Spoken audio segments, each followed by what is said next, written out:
બોટાદ શહેરમાં ગગજીની ઝૂંપડી પાસે મેલડી માતાના ભુવા તરીકે દાણા જોવાનું કામ કરતા દિનેશ ભુવાનો વિજ્ઞાન જાથા જયંત પંડ્યા તેમજ તેમની ટીમ દ્વારા પોલીસને સાથે રાખ્યો કર્યો પર્દાફાશ। છૂટાછેડાના પારિવારિક પ્રશ્નમાં વેવાઈ પક્ષ દ્વારા ભુવા કહે તેમ કરવા માટે વેવાઈને દબાણ કરતા ભુવા દ્વારા પ્રથમ 51 લાખ અને બાદમાં 7.25 લાખમાં છૂટાછેડા કરવાનું કર્યું સમાધાન। સમગ્ર મામલે પોલીસ દ્વારા હાલ તપાસ ચાલુ છે।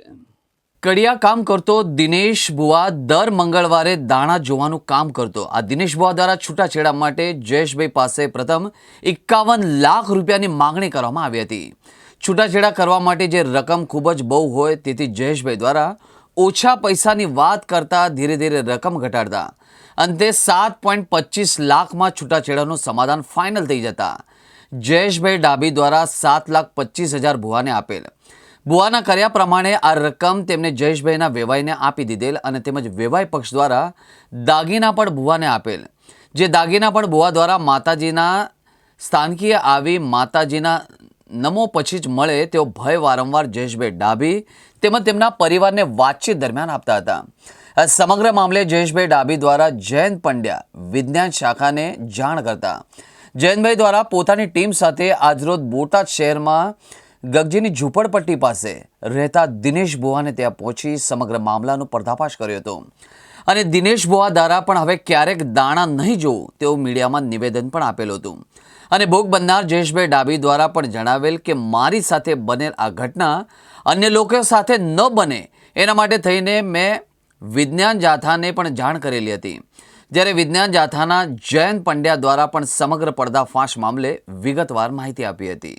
દિનેશભાઈ ઈશ્વરભાઈ પરમાર જેઓ ઘરમાં મેલડી માતાનું સ્થાનક બનાવી અને લોકોના દૂધ જમીન વેચાય પરસ્પર પતિ પત્નીના ઝઘડા હોય એમાં સમાધાન કરી મોટી રકમ પડાવવાની માહિતી મળી હતી। આ માહિતીની આધારે ખરાઈ કરી તો સત્ય નીકળી હતી। વિજ્ઞાન જાથાનો 1268મો સફળ પર્દાફાશ છે। ટાઉન પોલીસ સ્ટેશનની મદદથી આ પર્દાફાશ કર્યો છે અને આ દિનેશ ભુવા છે માથામાં હાકર મારે જોવાનું પાટ નાખવાનું કામ આ બધું વરખ ધંધા કરતા હતા। એની કપટ લીલા ધતિંગ લીલા વિજ્ઞાન જાથાએ કાયમી બંધ કરાવી છે। તેને કબૂલાત પણ આપી દીધી છે। કાયમી એવા દોરા ધાગા પાટ નાખવાના દાણા જોવાનું કામ માથામાં હાકર મારવાનું આ બધી પ્રવૃત્તિ બંધ કરવાની જાહેરાત કરી છે। અમે લોકોને અપીલ કરી છે કે આવા કોઈ પણ ભુવા ભારાડી હોય મુંજાવર હોય ફકીર હોય હિન્દુ મુસલમાન ક્રિશ્ચિયનના એના પર વિશ્વાસ ન કરો।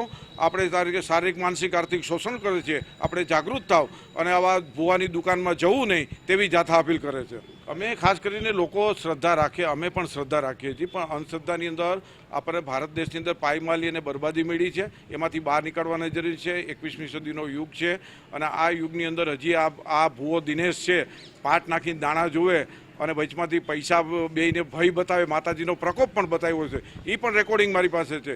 આ બધી હકીકત સદંતર ખોટી છે।